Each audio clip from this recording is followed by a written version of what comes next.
कि टॉप 0.2-0.1% में है सोसाइटी के, अपने शहर का 10-15 में एक है, और दूसरी तरफ हम हैं इनकम टैक्स टीम। वो सूखदार है, उसका बड़े लोगों के साथ इतना है, वो अपने आगे पीछे बहुत सारे सीनियर ब्यूरोक्रेट को टहलाता है। वो उसके लिए एडजस्ट करना पहले 10 मिनट डिफिकल्ट होता है कि how come a man in his 30s is coming and just dictating the things, not possible। वो पहले कोशिश करता है कि आपकी टीम को सेल्स वाली जैसे टीम होती है GST उस टाइप से उसका ट्रीटमेंट स्टार्टिंग में होता है। आपकी तो प्रोसीडिंग डिफरेंट है, आपको तो वहाँ पे इनाफ पूरा प्लान बना के आप गए हैं कि आपको 3 दिन मिनिमम बैठना है और आप 5-6 दिन भी बैठ के आ सकते हैं, डिपेंडिंग अपॉन द सर्कमस्टांसेस और the criticality of particular premise. तो ऐसे में क्या करें? Get him feel that you are an authority. चेहरे में कोई लिबर नहीं होनी चाहिए, आपका प्लेन होना चाहिए चेहरा, कोई अननेसेसरी का इमोशन नहीं है। ओके, असेसमेंट में रहते हुए कई बार हमारी आदत हो जाती है CA और SSC के सामने बड़ा सॉफ्ट होने की, for whatever reason, but while entering the premise and while taking the situation in control, strictly to be avoided.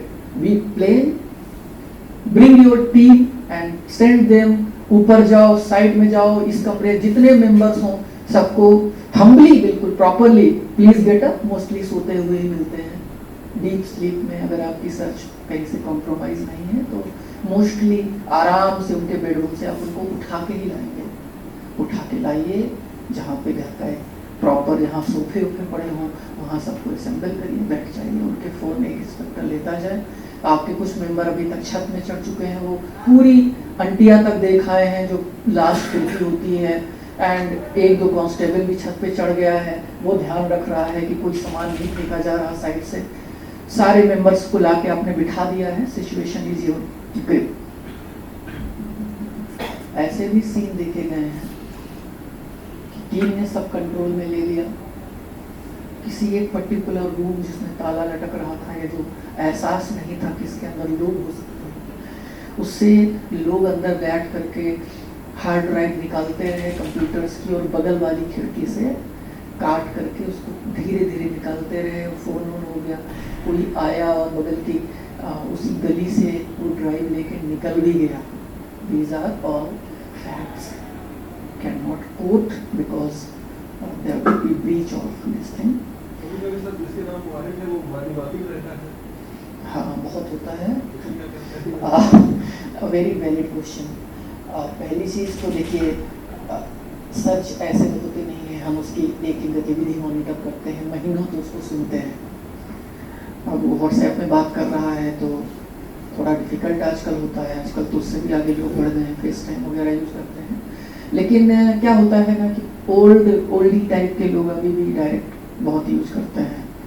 जब वो मोबाइल साथ में लेके टहलने जाता है तो उसकी लोकेशन भी आती है, तो हम लोग रोज़ मॉनिटर करते हैं लोकेशन एज वेल एज उसका डेली पैटर्न। कई बार तो फील होता है कि जैसे हम उसके फैमिली मेम्बर टाइप से हो गए, कभी उससे बात करने का मौका मिले तो इतनी सारी बातें उसको बता देंगे कि वो भूल जाएगा कि इससे हमसे ज़्यादा तो इसको पता है मेरे बारे में। तो जनरली ऐसा नहीं होगा 90%, because your daddy must have put a lot of energy and effort. ऐसा नहीं होना चाहिए, बट ऐसा होता है तो फिर उस केस में आप फैमिली के साथ बैठिए, बोलिए see we have requirement of mister X, you being the son or wife of mister X, please call him or go with one of my inspector and tell where he is like taking round of any park। वहाँ से प्यार से उनको जगह करके या उठा करके हम ले आते हैं। एक सर्च में बरेली की सर्च थी, उसमें एक दिन पहले तक सब ठीक ठाक था, सब परफेक्ट था, बरेली में SSC बैठा हुआ था। सर्च की नाइट में उसके मूवमेंट दिखाने पड़ना स्टार्ट हुए और रात में ही उसकी लोकेशन बरेली से हटके देहरादून पहुँच गई। अब बड़े संशय की स्थिति थी कि जो मेन SSC है उसी की लोकेशन बदल गई, अब क्या किया जाए। तो जो कंट्रोल टीम थी वो मॉनिटर कर रही थी, उसने उसकी लोकेशन एक पर्टिकुलर प्रोमिनेंट प्लेस में पाई जहाँ बहुत सारे होटल्स थे। तो फिर 4 बजे 3 बजे उठा के उसको एक टीम बनाई गई, एक ITO एक ITI, और उनको बोला गया कि इस बंदे को अगर नहीं लाए तो search is all gone, no meaning of any search. तो ये हुआ कि सर्च तभी अब स्ट्राइक करेगी टीम जब सर्च का वेन्यू जो था वो था उत्तराखंड रुद्रपुर। तो कुछ प्रोमाइसेस बरेली में भी थी, तो टीम बरेली में थी। तो एक टीम गई और उत्तराखंड उसने कवर किया और ढूंढते ढूंढते लोकेशन उस लोकेलिटी में पहुंची जहाँ पे main SSC was located, last location. कुछ छोटे होटल थे, कुछ बड़े होटल थे, रेडिसन भी था और होटल वेलकम टाइप के भी होटल थे। तो ये देखा गया, सोचा गया कि एक बड़ा आदमी इन जनरल अच्छे होटल में रुकता है, छोटे होटल में होता है हम टाइप से, हम लोगों टाइप से रुपए एंटाइटलमेंट वगैरह चक्कर में नहीं पड़ता है, नहीं वो बुक तो करता है सारे खर्चे अपने खर्चों में।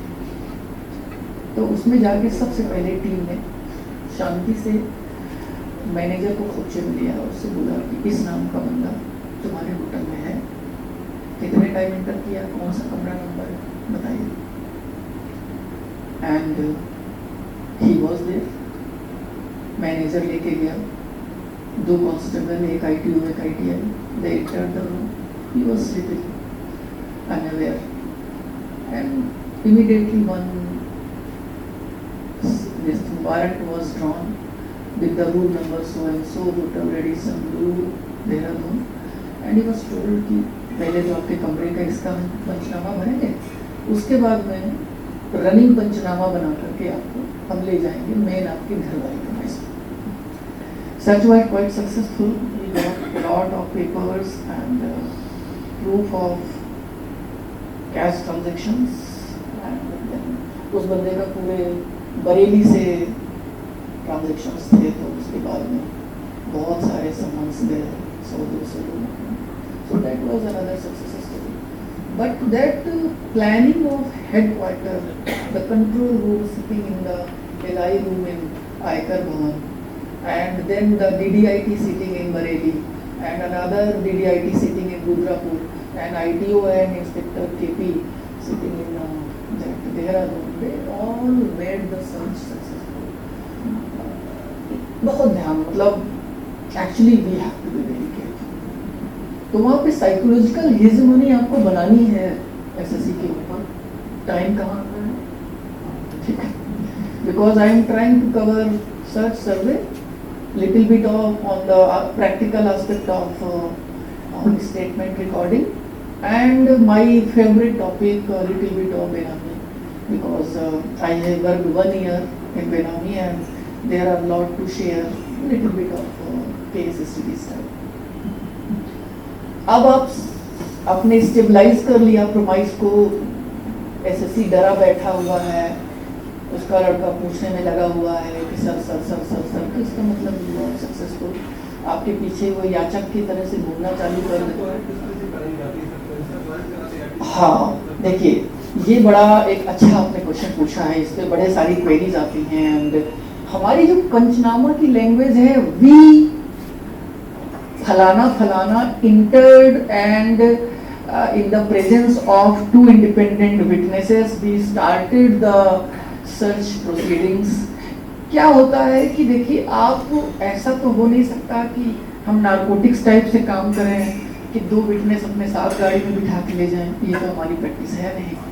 तो हम लोगों ने इसका तोड़ निकाला है, हम शब्दों को तोड़े हैं, हम एंट्री तो खुद करेंगे, लेकिन जो सर्च है, सर्च का मतलब फुल ऑन एक एक चीज को उठा उठा पटकना, रैमेजिंग, वो हम तब स्टार्ट करेंगे जब 2 इंडिपेंडेंट विटनेस हमारे हाथ में। वो जो मैंने बताया था ना कि सारे मेंबर्स को ला करके आप लाइन में बिठा दिए सोफे में, उन सबके मोबाइल्स अपने हाथ में ले लिए, उस स्टेज में आप उनको समझाइए कि देखिए अब ये इनविटेबल है, जो होना था हो गया, हम तो आगे जी। अब आगे आप चाहते हैं कि मोहल्ले में आपकी बदनामी कम हो, हम लोग जल्दी से चले जाएंगे, अपने घर की तलाशी दिला दीजिए। उसको पहले पूरी प्लानिंग मत बताइए कि आप बता दें 4 दिन का प्रोग्राम, तब तो पहले फैल जाएगा। वो प्लान बनाने लगेगा कि वो पल्पेटिंग और क्या क्या, उसका हार्ट बीट तेज हो जाएगा, उसकी मेडिकल हिस्ट्री जो कभी नहीं रही होगी वो निकल आएगी, वो परेशान करके छोड़ देगा आपको। फाइनली जब अगर उसको लेके आपको हॉस्पिटल जाना पड़ा तो आप मर्सी में हो जाएंगे डॉक्टर्स के। और रिस्क लेने वाले रिस्क लेते हैं कई बार। एक बरेली HSJ ज्वेलर के प्रमाइस में मैं था, तो वो बंदा लगा मचाने दुनिया भर का हल्ला कि ये है वो है, और मैं तो बिल्कुल बस मरने ही वाला हूँ टाइप से। तो हमने कहा कि भाई डॉक्टर को बुला लो अगर ऐसी स्थिति है। तो डॉक्टर आया, कौन सी ECG लगा टू बड़ा लंबा ग्राफ निकाला। तो उसके बाद मैंने कहा हो गया तुम्हारा काम? हाँ। तो उसको हमने रवाना किया, वो ग्राफ जो दे गया था ऊपर वाली जेब में डाला, और 3 दिन तक बढ़िया उसने सर्च की। तो कुछ नहीं होता है, कोई नहीं मरता, लेकिन आई वुड एडवाइस कि इस तरह के रिस्क कम से कम लीजिए। अगर मर जाता तो है ना, हमारे डिपार्टमेंट में तो ऐसे भी बहुत सपोर्ट सिस्टम नहीं। तो थोड़ा सा केयरफुल, अगर एक्चुअली में अगर आप डॉक्टर हैं तो आप और अच्छे से अप्रिशिएट कर लेंगे।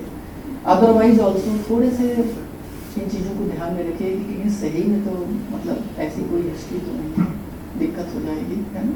लेकिन इन जनरल ज़्यादातर ड्रामा ही होता है, ज़्यादातर ड्रामा ही होता है। तो आप उसको स्कीम बता दीजिए कि जी बस हमें देखना है एक बार आपका घर ऐसे ऐसे, बस और हम चले जाएंगे, बाकी लेकिन प्रोसीजर सारा फॉलो करें। जी हमें 1 मिनट बात कर लेने दीजिए अपने एडवोकेट से, आप समझा लीजिए कि नहीं आप बात नहीं कर सकते, देखिए आपका CCTV भी नहीं कराया। हाँ, ये एक बहुत कंटीजियस इशू है। लोग कहते हैं कि CCTV ना बंद कराओ, नहीं बाद में ये होता है कि हमारे कुछ अल्टेरियर मोटिव थे।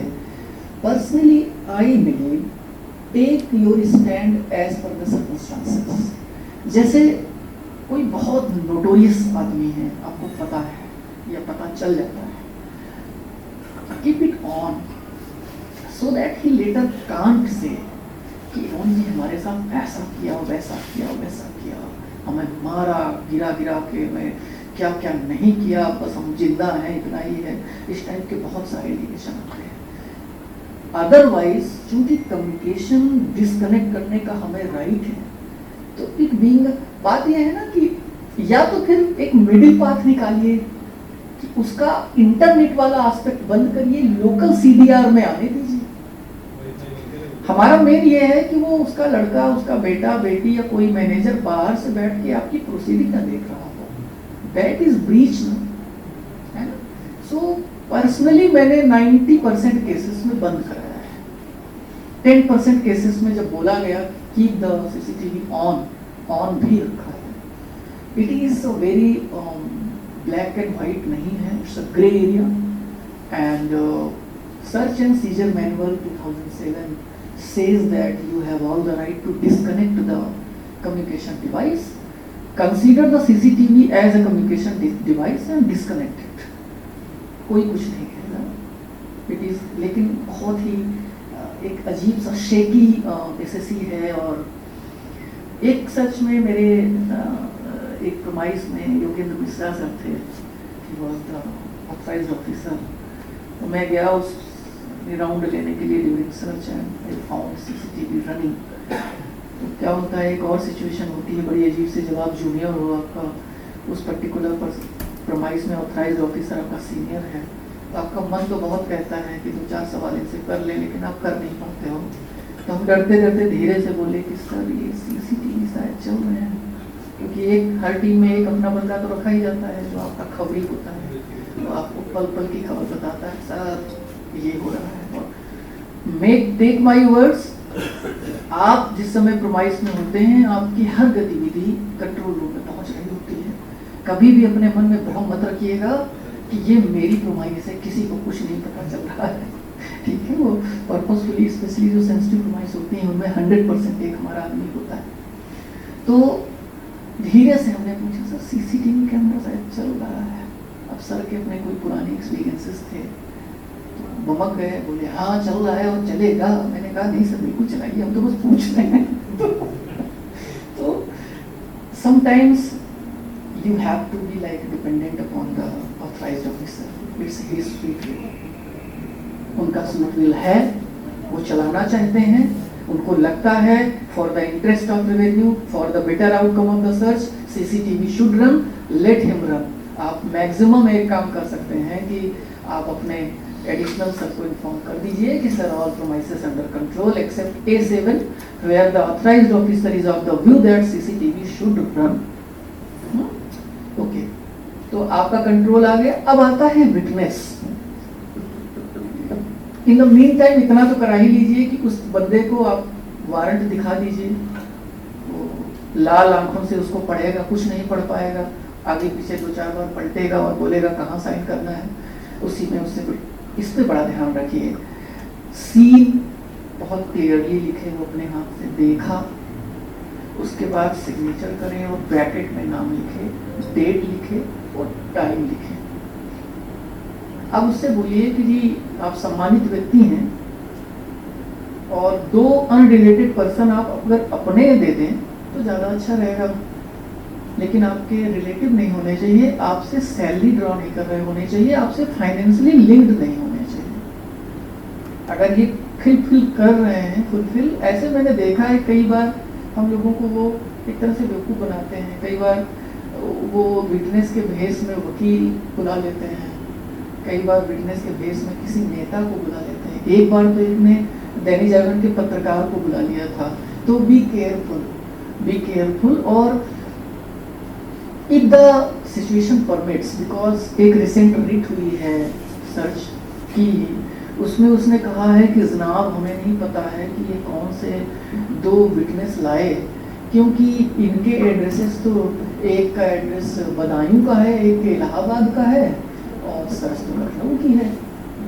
क्या होता है कि हम लोग लास्ट में क्या करते हैं ना, कि जब हमें लगता है कि जैसे हमारे कंट्रोल में है और हमारी तो दोस्ती हो गई, हम कहते हैं कोई बात नहीं जी, हमारे सर्च व्हीकल के ड्राइवर को हम बुला लेते हैं। सबसे सीधा और सस्ता सुंदर टिकाऊ तरीका कि आ जाओ इस्लाम तुम आ जाओ और फलाने विनोद तुम आ जाओ और तुम्हें लास्ट तक रहना है, कहीं नहीं जाओगे, कुछ भी लेने, खाना लेने दूसरे ड्राइवर जाएंगे, तुम्हें यहीं बैठना है। वो भी चौड़ा हो जाता है कि इतनी बड़ी जिम्मेदारी हमें मिल गई।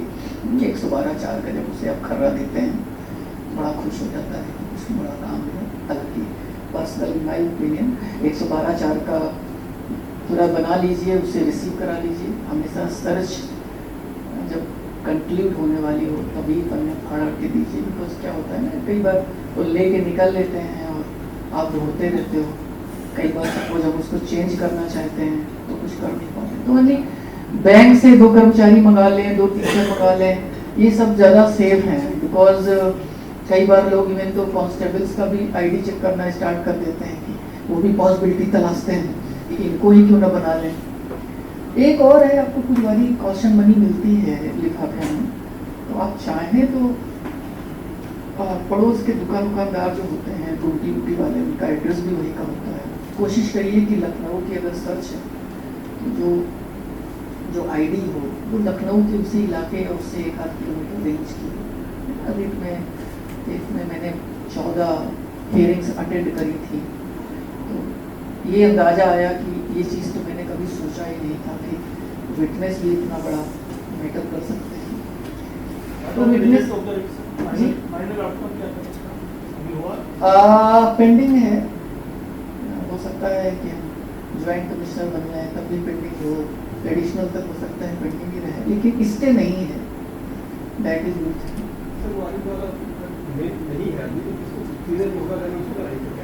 वारंट पहले तो भैया जिसके नाम पे है वो अगर नहीं मिला तो उसके किसी ब्लड रिलेशन को आप रिसीव कराइए, और अगर वो during course of search if he comes तो फिर उसके नीचे सही टाइम डाल के, सपोज 7 बजे की सर्च में 12 बजे वो आता है तो ऊपर वाला रहने दीजिए, उसके नीचे उसको 12 बजे का लिखवाइए।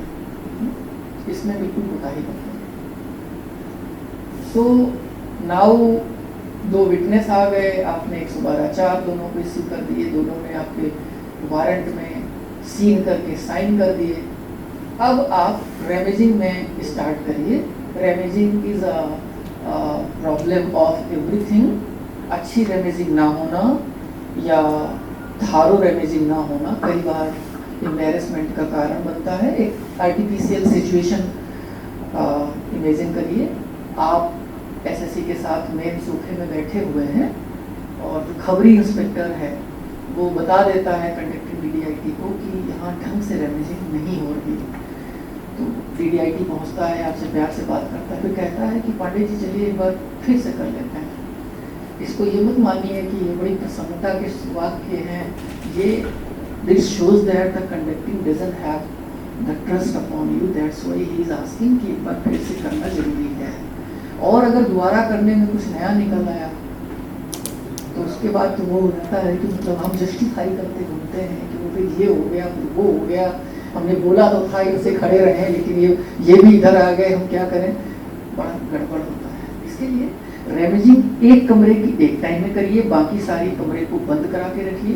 बिल्कुल वो मन में कोई प्रेशर ना लाइए कि नहीं वो माता जी हैं, वो पिताजी हैं। स्टार्टिंग में एक कमरा जल्दी से सर्च कर लीजिए, ढंग से उनको दे दीजिए वो कमरा। तो उसका जो अवेलेबल चीज़ें हैं, जो रेलिवेंट मटेरियल लग रहा है, वो निकाल करके वहाँ जहाँ आपने बना रखा है एक जगह, वहाँ पे अपनी कस्टडी में कुछ रखा है, में एक अलमारी और समथिंग, उसमें फेंक दिया, अपना बंद किया, चाबी अपने पास है। Then go one by one room at one time, and एक बार एक इंस्पेक्टर से, फिर उसको डबल दूसरे इंस्पेक्टर से सेम स्पेस को सेम टाइम में करा लीजिए। फिर 2 बार रेमेजिंग हो तो 2 बार रही होगी, लेकिन एक बार में ही 2 प्रोसेस कंप्लीट हो जाएंगे। सपोज एक पर्टिकुलर क्या होता है, जल्दी खत्म करने के चक्कर में हम अपनी टीम को बिखेर देते हैं, तुम फलाने उधर जाओ, तुम ढिमके उधर जाओ, तुम वो कमरा करके आओ। सब ने बोला हाँ सब देख लिया, सब ठीक है, कुछ नहीं मिला। No, never ever ever. एक चीज में मिस कर दिया, आजकल बहुत इश्यू बनाया जाता है लेडी स्टाफ का। तो अगर ऑफिस हो या घर हो या फैक्ट्री हो, अगर वहां कोई भी महिला है, never forget, start the search without like never ever.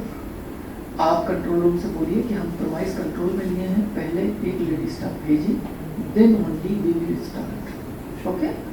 देखिए एक और है, कपड़े हर घर में भरे होते हैं सूटकेस में, जहाँ लेडीज स्टफ मिले कभी आप मत हाथ लगाइए, बहुत बड़ा इश्यू बन सकता है और बने भी हैं। अपने लेडी टीम मेंबर को आगे करिए कि प्लीज आप देखिए हम खड़े हैं, हम पीछे हैं, जिससे कि ओमिशन भी नहीं हो रहा है। चेकिंग करने का तरीका जरूरी नहीं कि सब उठा के फेंक ही दिया जाए, दबा दबा के भी देखा जा सकता है। ऐसे ऐसे ऐसे सूटकेस को कुछ होगा तो दिखेगा, थोड़ा बड़ा उठा के देखिए। You should be satisfied that it is happening as per your satisfaction. Paper सारे इकट्ठा कर लीजिए, ज्वेलरी अगर मिलनी स्टार्ट हो जाए, तो हम रेमेजिंग वाला पार्ट डिस्कस कर रहे हैं, लेकिन एक छोटा सा पॉइंट फिर से मिस कर गया, इसीलिए लिख के लाना चाहिए। I didn't get that time. कोई बुराई नहीं है, क्योंकि है तो लेडी ना। उसमें कई बार ये इश्यू भी उठाते हैं कि they are for the safety of the home, they let them enter to my house, इस टाइप के एलिगेशन लगाते हैं। तो पहला प्रयास यही रखिए कि आपके खुद के स्टाफ हो, और नहीं है तो फिर rather than you doing, please lady constable से ही कराइए। एक होता है प्रिलिमिनरी स्टेटमेंट, तो जिस समय आप वारंट पे साइन करा चुके होते हैं, विटनेस ढूंढ रहे होते हैं, उस समय इस प्रोसेस को कंप्लीट कर लिया जाए तो अच्छा रहता है। कारण ये है कि हम पहले एक मौका देते हैं कि आप खुद बताइए कि आपके घर में क्या क्या है, और फीमेल मेंबर्स मेल मेंबर्स का अलग अलग फॉर्म होता है। It should be done, and it gives a clear idea. If person is saying yes I do have 1 CR in my home, then you are clear that you will be requiring assistance of a bank, क्योंकि आप ज़्यादा रुपया तो आप खुद गिन नहीं सकते हैं, SBI से जाते हैं लोग मशीन लेकर के, एंड एक हल्का अंदाजा कि sir cash might be present, they are declaring in the preliminary statement. And second, एक अंदाजा मिल जाता है कि ज्वेलरी है, तो आप अपने वैल्यूअर, उस समय तो मारपीट होती है ना कि कौन जल्दी बुला सके, कि एक जगह वेल्यूअर गया, फिर वहाँ पे वो टाइम लेगा, आपकी टीम ने, कंट्रोल रूम ने कितने वेल्यूअर तैयार किए हैं। इसके लिए अगर आप कंफर्म हैं तो सबसे पहले अपने आई वेल्यूअर को बुला लीजिए, बट प्रोवाइडेड कि आप जब तक वेल्यूअर आए तब तक आप रैमेजिंग करके सारा सोना वोना ला के एक जगह रख लिए हैं। सो स्टेटमेंट इज इम्पॉर्टेंट, रैमेजिंग हो गई। अब क्या होता है ना कि जैसे ऐसे तो हम जाते नहीं, हम बड़े प्रोफेशनल डिपार्टमेंट हैं, highest level of professionalism we have, I can say with confidence. So statement भी दबाव आने लगता है कि जो एलिगेशंस हैं उनको लो लेके आओ स्टेटमेंट में, क्योंकि मेरा एक टॉपिक स्टेटमेंट भी है।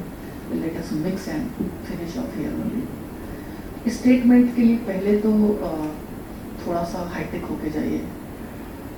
अपना सबको एक लैपटॉप मिला हुआ है, उस पर जो हिंदी वाली टाइपिंग होती है, जो अंग्रेजी लिखने में हिंदी कर देती है, क्योंकि हिंदी टाइपिंग वाले अब आपके उतने स्टाफ नहीं मिलते आपको, तो RAM लिखने पे जो नाम का ऑप्शन दे रही इस टाइप की गूगल इंडिक, वो होना चाहिए, इट इज़ वेरी इंपॉर्टेंट। और आपके पास टेम्पलेट होने चाहिए जिनमें स्टैंडर्ड क्वेश्चन स्टार्टिंग के हों, और वो धाराएं जो होती हैं 365 CPC तो चेंज हो गए, अब तो दंड संहिता वगैरह की नई धाराएं मुझे नहीं पता है, क्योंकि हमारे पास जो टेम्पलेट था वो IPC CRPC का था, इनकम टैक्स एक्ट का था, इन सब के जो होते हैं, तो इसमें ये हो सकती है। जो तीसरा क्वेश्चन, पहला क्वेश्चन क्या होता है स्टेटमेंट का, अपना परिचय दें, उसके पहले होता है शपथ होती है, उसके बाद, और हाँ शपथ में बड़ा ध्यान रखें, शपथ एक पॉइंट होता है जिसको आपने कैजुअली हाँ यहाँ साइन कर दीजिए ऐसे बोल के कराया तो उस बंदे को फीलिंग नहीं आएगी, उसको खड़ा करिए,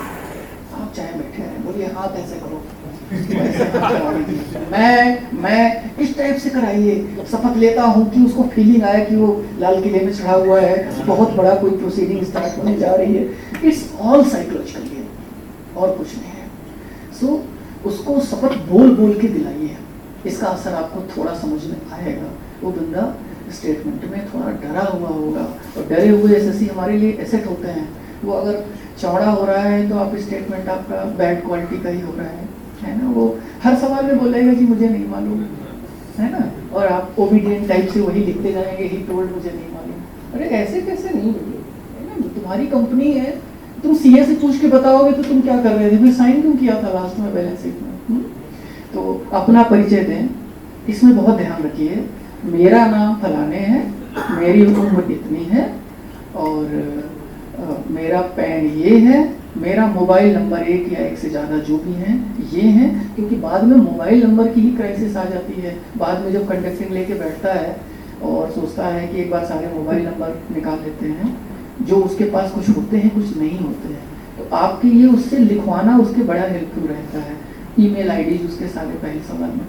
एक इनवेरिएबली दूसरा क्वेश्चन जरूर पूछिए कि आप किस भाषा में सहज हैं लिखने और पढ़ने में, क्योंकि बाद में बोल देगा कि देखिए हमारा स्टेटमेंट अंग्रेजी में है और हम तो 5 पढ़े हैं, कि जो मन आया लिख लिया, हमने धमका के साइन कर लिया। तो आप किस भाषा में सहज हैं, अगर वो कहता है I am proficient in English, then take in English. एक क्वेश्चन होता है मानसिक और शारीरिक रूप से आप बयान देने में सक्षम हैं, तो कुछ एक बोलेंगे क्या साहब कैसे मैं मानसिक रूप से सहज हो सकता हूँ, आप लोग हमारे घर में घुसा हैं। तो फिर उस केस में आप कह सकते हैं कि फिर आपको हम टेस्ट कराने मेंटल ले चलते हैं आपको अस्पताल, अगर ऐसा कुछ है तो अल्टीमेटली सहज ही लिखवाएगा। और एक चीज़ और याद रखिए, अल्टीमेटली आप वहाँ पे वो तो गए नहीं, कोई चैरिटी करने नहीं गए हैं। स्टेटमेंट में रिजिड रहिए और ऊट पटांग की चीज़ें उसमें मत लिखवाइए, जो आपके बहुत फेवर की नहीं है वो लिखवा के आप DDIT के लिए परेशानी क्रिएट करेंगे और कुछ नहीं, उसको बहुत झेलना पड़ेगा। वो सब बाद में मांग लेते हैं, सेंट्रल से उनको स्टेटमेंट पूरे मिल जाते हैं और वो हमारे अगेंस्ट यूज करते हैं। ब्रेक हर 1-1.5 घंटे में जरूर दीजिए, स्पेशली अगर मेडिसिन पे बंदा है तो 100% लिखिए कि उसको मेडिसिन ब्रेक दिया गया, सारी मेडिसिन का उसको एक्सेस दिया गया, कभी इसमें कभी कोई डाउट नहीं आना चाहिए।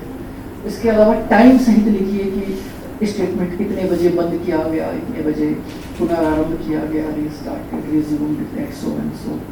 ये छोटी छोटी चीज़ें हैं, लेकिन ये बाद में बहुत बहुत बहुत बहुत परेशान करती हैं। किसी दूसरे स्टेटमेंट का हवाला आप ला रहे हैं इसमें, तो ध्यान रखिए कि टाइमिंग का बहुत ध्यान रखिए। एक रिसेंट अभी मैटर चल रहा है जिसमें 2 लोगों की स्टेटमेंट हुए हैं, एक से दूसरे का हवाला लिया गया है। एक स्टेटमेंट 21 को स्टार्ट हुआ था, 21 को खत्म हुआ था, दूसरा 21 को स्टार्ट होकर 23 को खत्म हुआ था। अब वो कह रहे हैं कि जो 21 से 23 वाले स्टेटमेंट के कुछ हिस्से हैं वो 21 वाले स्टेटमेंट में यूज हुए हैं, जब वो 21 को बोला ही नहीं, उसने 22 और 23 को बोला है, उसको 21 वाले स्टेटमेंट में कैसे यूज कर लिया? नहीं कर सकते हैं। एडजस्टमेंट मैनेजमेंट वो ये होता है ना कि 10 लोगों के लेना है, आप 21 से स्टार्ट करो, 9 से आप 6 खत्म कर लो, आप 7 स्टार्ट करो, 10 खत्म कर लो। इस टाइप की बहुत सारी वहाँ पे मैनेजमेंट हम लोग करते हैं। तो इस मैनेजमेंट में ये भी देखना है कि कहीं टेक्निकली हम फॉल्ट तो नहीं कर रहे हैं।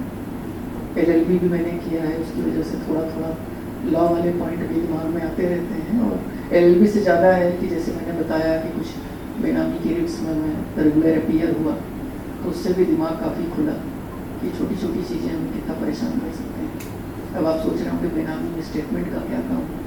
तो बेनामी क्या है ना, काम उस टाइप का है, you can say they are भेड़िया इस सेंस में कि वो शिकार कोई और करता है, तो शिकार तैयार हो जाता है तो वो खाने के लिए आ जाते हैं।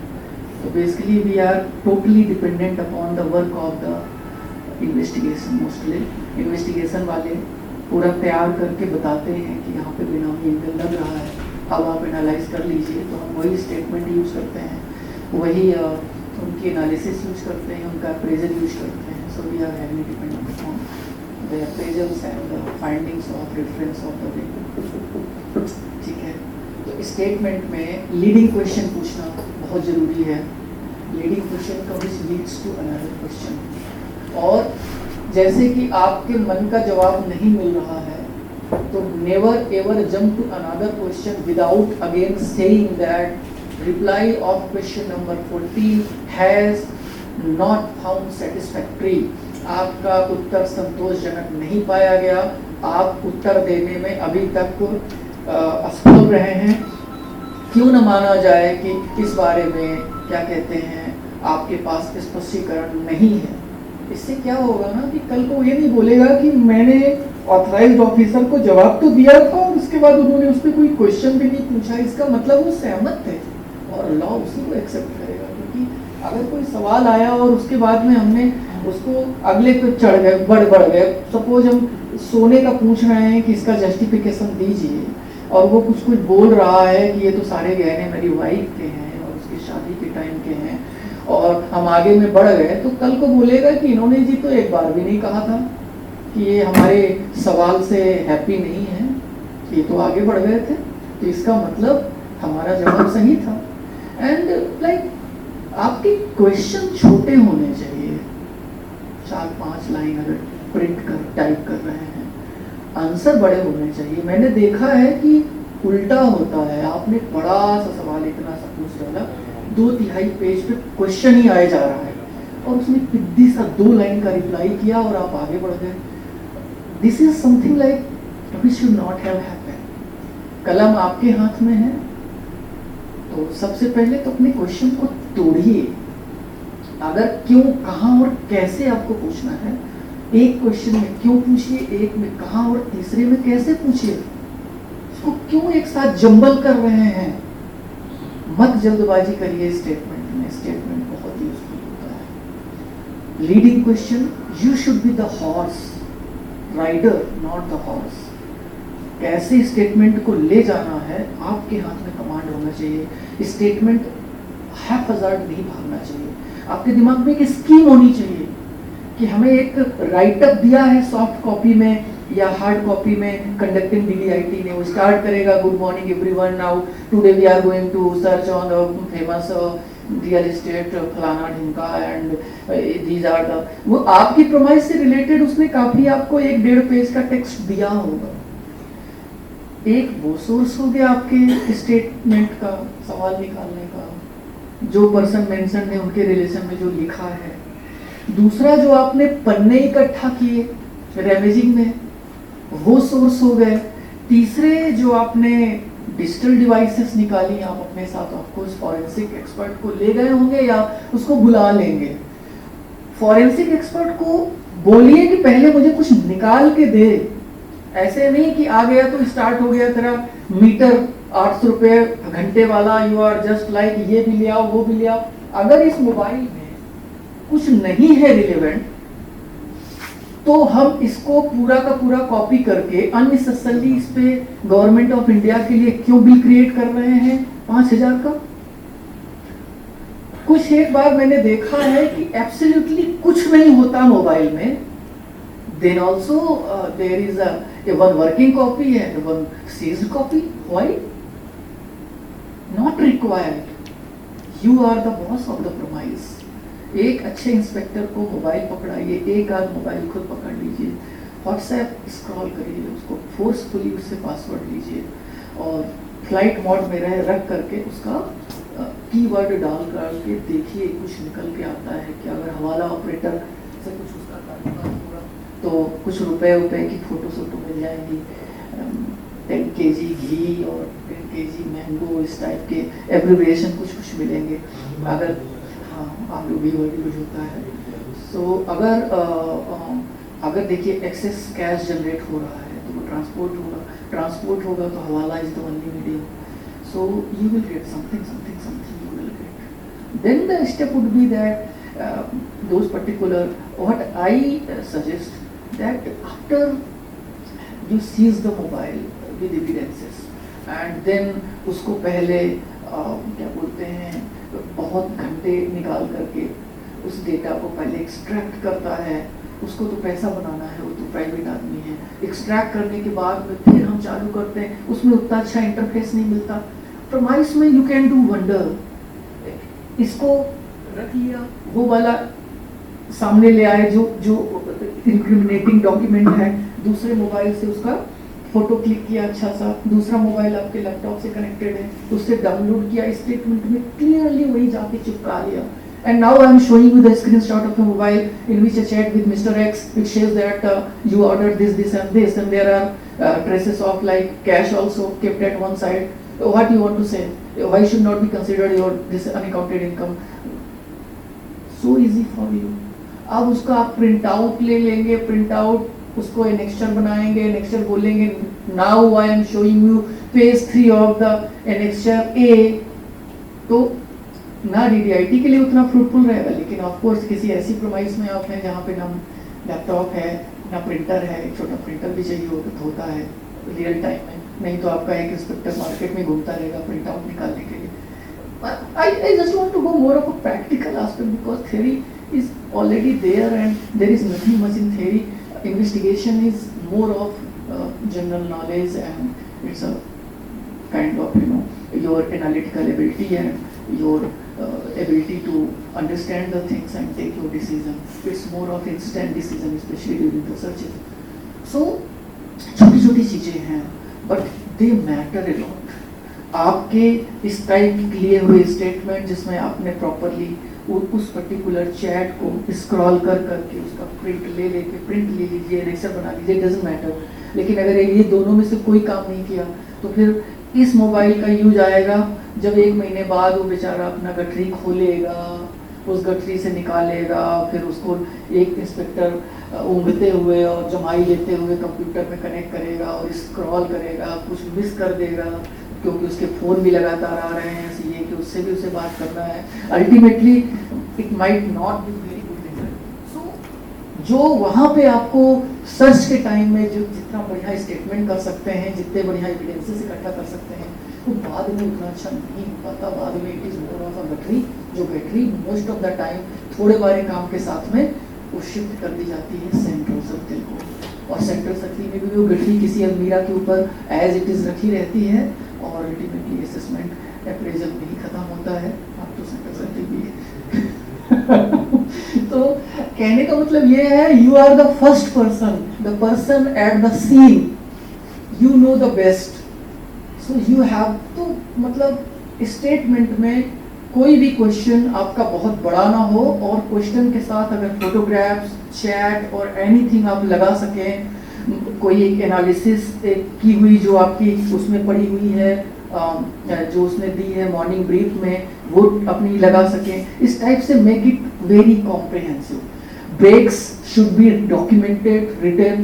मोस्टली कंप्लेंट जब रिट्रैक्ट करते हैं तो वो जरूर रिट्रैक्शन के साथ में ये कहते हैं कि मैं स्ट्रेस में था, मुझे लगातार 12 घंटे स्टेटमेंट लिया गया, मुझे कोई ब्रेक नहीं मिला चाय का और या दवाई खाने का, और मैं मेंटल ड्यूरेस में था तो मेरा दिमाग काम नहीं कर रहा था। तो ये जो कहते गए मैं मानता चला गया। जैसे कि एक हवाला ऑपरेटर को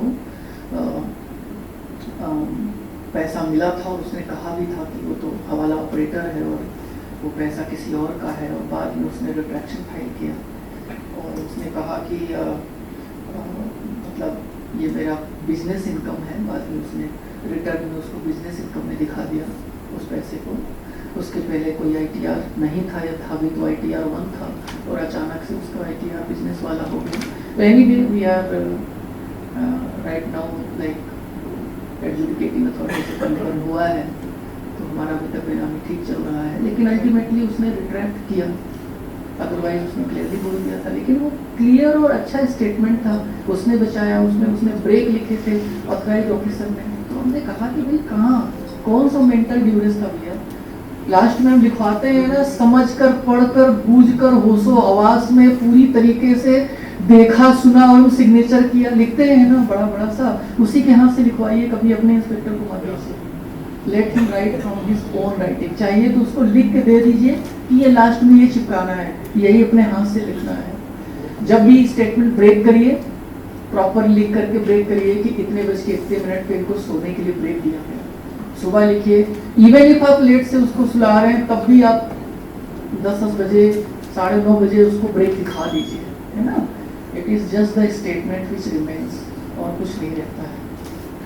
एंड सर्वे थोड़ा सा माइनर सा अलग है from point of view of authorised officer. Search में आपके पावर्स ज़्यादा हैं। सर्च में देखिए सेटिस्फैक्शन जो होता है वो तो DG साहब लेवल तक, दोनों ही लेवल पे जाता है। सर्वे में भी जाता है और सर्च में भी जाता है। बस अंतर इतना हो जाता है कि सर्च में वारंट PDIT साइन करती हैं और साइन करते हैं, और बाद में जो कॉन्सिक्वेंशियल होते हैं वो एडिशनल साइन करते हैं। सर्वे में once has been signed by your DG, मतलब satisfaction, it is not warrant, it is authorization that can be signed by even additional sir, even starting वाले act is very humble because सर्वे का purpose limited होता है। सर्वे में आप पैसे नहीं seize कर सकते, सर्वे में डॉक्यूमेंट सीज नहीं करते हैं, पाउंड करते हैं। तो कई बार ये होता है ना कि हम क्लियर होते हैं कि यहाँ पैसा मिलेगा, कोई इंक्रीमेंटिंग डॉक्यूमेंट मिल जाए या 10 लाख रुपया से ज़्यादा मिल जाए तो कन्वर्ट कर लीजिए। सर्वे मोस्टली कोई बड़ी फैक्ट्री है जहाँ ज़्यादा उम्मीद नहीं है, वहाँ पे ऑथराइजेशन दे दिया जाता है। वहाँ पे जो होता है आपका बयान, तो 2 विटनेस वाला नहीं होता। 133A में बयान ले कि 131A में ले, एक बड़ा क्वेश्चन है जो बार बार आता है।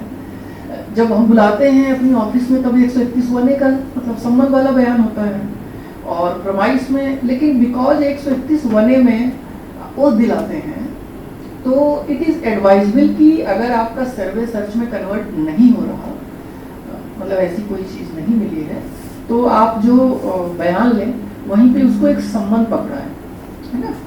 आपके पास तो सर्वे के सर्च के टाइम में तो बड़े पावर होते हैं, दिन का ठप्पा लगाइए, आपको कोई जनरेट करने की ज़रूरत नहीं है सिस्टम से, वही वाला जो टेम्पलेट बुकलेट में मिलता है। और आप वो दिन नंबर लगा करके ठप्पा मार करके उसकी मुहर मिलती है। आप 1A का बयान लीजिए। 131A में चूंकि शपथ दिलाई जाती है उसकी वैल्यू ज़्यादा है, एविडेंसली वैल्यू अगर देखा जाए तो बयान 132 का जो होता है वो सबसे स्ट्रॉन्ग है, because that is in presence of 2 witnesses. उसके बाद आता है 131A का जो अगेंस्ट सम्मन होता है, और सबसे हल्का बयान होता है 133A का, जो कि आप कुछ भी स्पेशल नहीं कर रहे, उसमें शपथ का भी प्रोविजन नहीं है, जो सर्वे का बयान होता है। लेकिन I would advise survey premise में आप बयान 131A कर लीजिए, उसको एक सम्मन में पकड़ा लीजिए प्रमाइस में, जिसका भी लेना चाहते हैं। इसके अलावा सर्वे में जो फॉर्मेट होता है वो भी रिकॉर्ड ऑफ प्रोसीडिंग करके होता है, that is not panchnama. You don't require witnesses, you are more this thing, अपना थोड़ा सा आपके पास लिबर्टी ज़्यादा होती है, लेकिन बी रेडी, क्योंकि सर्वे कई बार कन्वर्ट भी होते हैं. तो सर्वे में जो भी आप इम्पाउंड करें उनका इम्पाउंडिंग का प्रॉपर रिकॉर्ड मेंटेन करें, क्योंकि आपके DDIT को उसको एक्सटेंड कराना पड़ेगा time to time. So it should be very clear and this thing. Okay. And इसके अलावा रात में सोने होने का खास ख्याल रखिए. सर्च की ड्यूरेशन में it is very much required. Medicine का वगैरह का ख्याल रखने की ज़रूरत है. एविडेंसेस जो मिलते जाएं उनको डॉक्यूमेंट करके देयर इनकॉर्पोरेट करते जाएं स्टेटमेंट में. और उसके बाद में जब एक बार आपका मतलब आपका बन जाए एविडेंसेस, उसके बाद में यू से टू द पर्सन की ओके नाउ इसको क्लोज कर लीजिए, इसकी इमेज बना लीजिए. तो अपना दो वर्किंग और सीज कॉपी. अगर कोई एक लैपटॉप आपको मोबाइल या लैपटॉप बड़ा एक क्रूशियल मिल जाता है, बिल्कुल तो ऐसा लग रहा है कि उसकी बहुत तगड़ी वैल्यू है, so along with the working and seize copy take that mobile also, seize कर लीजिए उसको. आपसे बहुत हैप्पी होंगे. एक बार पूछ लीजिए DDIT से कि ऐसा लग रहा है कि ये मोबाइल ज़्यादा बढ़िया है और बहुत एविडेंसिव वैल्यू है, तो क्या सर मोबाइल भी उठाना है? क्योंकि एडेड लेयर हो गई, वो तो सब कॉपी शॉपी हैं. सीधे मोबाइल, वही प्योर मोबाइल आपके हाथ में है. ऐसे हल्ला मचाएगा कि सर मोबाइल मत ले जाइए, फिर थोड़ी देर में वो बार्गेनिंग टेबल पे आ जाएगा, बोलेगा बस सीधी दिए जाइए, आप कुछ मत दीजिए. वो आपकी सर्च खत्म होने के 2 घंटे बाद वो नया सिम एक्टिवेट करा लेगा. बड़ा आदमी है, मोबाइल नया ले आएगा. अगर आपको लग रहा है तो परमिशन लेके आप मोबाइल सीज करके वो भी ले लीजिए. एंड समटाइम्स क्या होता है ना कि अचानक से सर्च खत्म करने का डिक्टेट आता है, हमारे पास समय कम होता है फॉरेंसिक्स वगैरह का, और ये कहा जाता है कि नहीं करना ही करना है. तब क्या करें? तब आप सीज कर लीजिए जिसका प्रूविंग नहीं हुई है, ऐसा जो डिवाइस है सीज इट.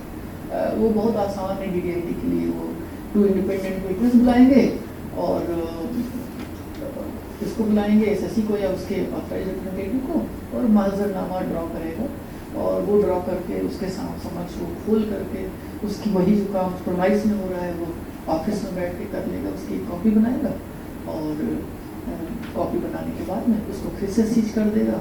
ठीक है. और वर्किंग कॉपी अगर वो चाहेगा SSC की मुझे भी एक कॉपी दे दो, तो ऑन चार्ज बेसिस ही should pay to the guy, cyber वाले को वो खुद पे कर देगा. एक कॉपी अपना वो भी ले लेगा. वैसे ही has all the right to have the image of all the documents. He has all the right.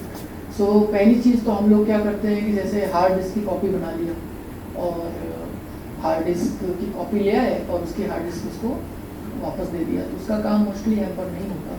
लेकिन ऐसी कोई सिचुएशन आती है, मोस्टली जैसी सर्च हो जाएगी तो इससे बछड़ा हम ले आए तो गाय पीछे पीछे आती है, तो इनवेरिएबली वो आएगा और अपनी फीस पूछेगा कि कितनी फीस जमा करना है, आप इतने रजिस्टर्स लाए हैं, कितनी डिवाइसेस लाए हैं, और इतने पेपर्स न्यूज़ पेपर्स लाए हैं, और इतने सारा कुछ लाए हैं, सारी कॉपी लेगा.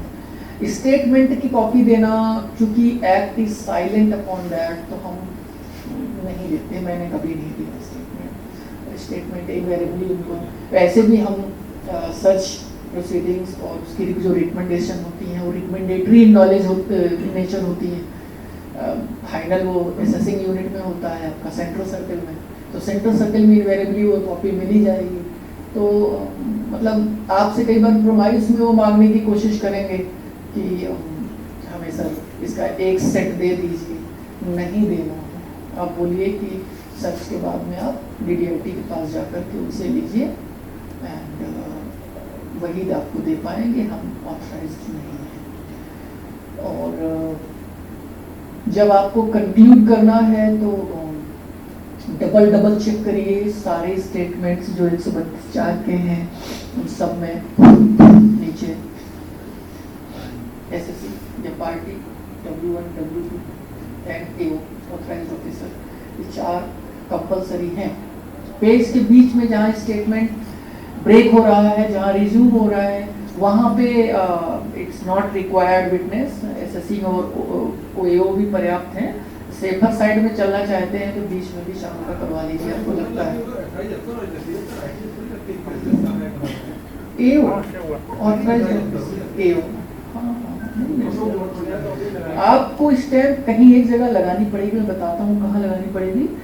जो 112(6) आप इश्यू करते हैं उसमें आपको मोहर लगानी होती है, नंबर 1। और दूसरा आपको मोहर लगानी होती है जो बैंक्स को आप भेजते हैं कम्युनिकेशन, उसमें they want your this thing, AO से काम नहीं चलेगा। इसके अलावा एक आध जगह हाँ कोई संबंध बीच में आप किसी, कई बार होता है ना कि ड्यूरिंग द सर्च प्रोसीडिंग फलाने को बुलाओ, ढिमके को बुलाओ, यही वेरीफाई करना है, तो आप सम्मन इश्यू करेंगे ना, तो स्टैम्प हमेशा कैरी करिए, carry your stamp, because you have by act you have all the powers of the conducting that time when you are in the premise। आपके पास में असाधारण पावर होते हैं, वो 22, 24, 36 घंटे जो भी हैं।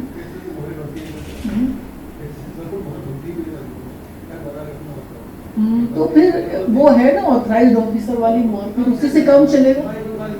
मतलब देखिए एओ लिखा हो मतलब का पर्याप्त है, लेकिन क्या है ना, लखनऊ तो मान जाता है, आपकी जो कॉन्सिक्वेंशियल आती हैं दिल्ली की, बम्बई की, ये लोग बड़ा कोरोना मचाते हैं, मतलब they want first class type designation based होना चाहिए, नहीं मानेंगे वगैरह वगैरह। सो पंचनामा बहुत ही सावधानी से भरिए। पंचनामा में एक एक लाइन आपकी इम्पोर्टेंट है। अगर आपने कोई पीओ लगाया हुआ है किसी अलमारी में जो खुल नहीं पाई ड्यूरिंग द सर्च, या कई बार बोला जाता है कि यहाँ फिर आना है, तो पीओ लगा के आइए, अदरवाइज दोबारा जाने का ऑप्शन नहीं रहेगा।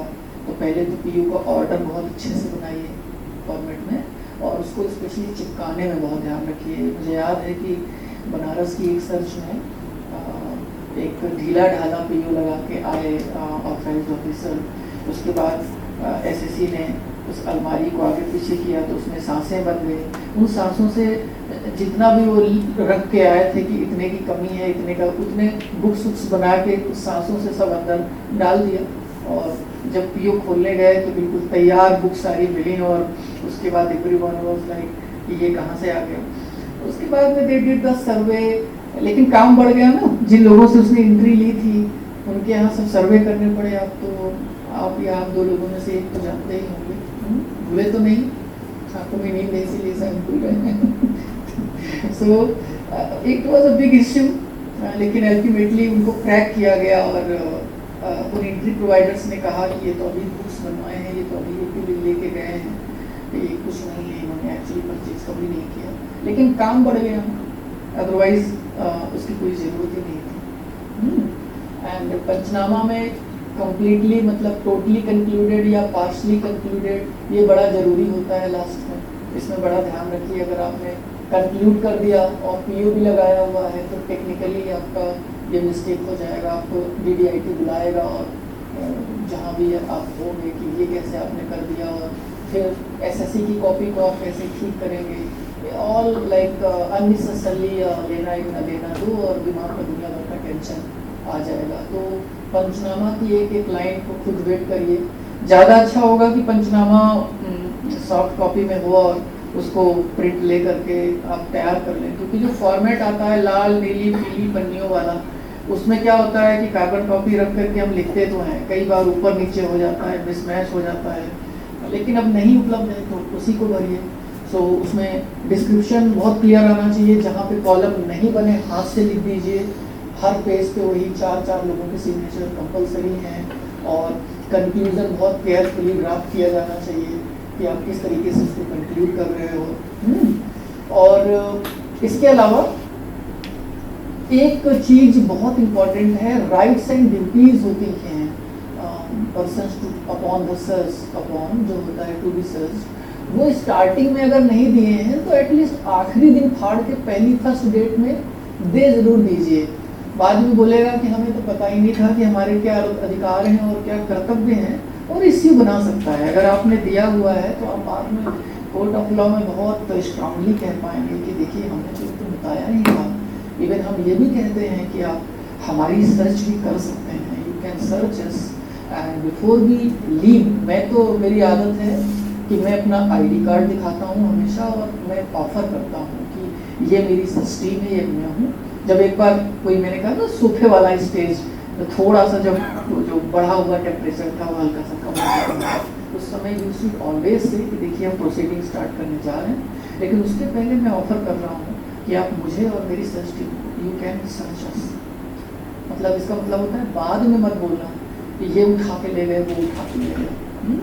और वो चीज़ आती भी है पंचनामा में कि the search team offer for the search which the assessee accepted denied. अगर वही कह रहा है ना जी हम आपकी सर्च तो नहीं करेंगे, तो अच्छी बात है।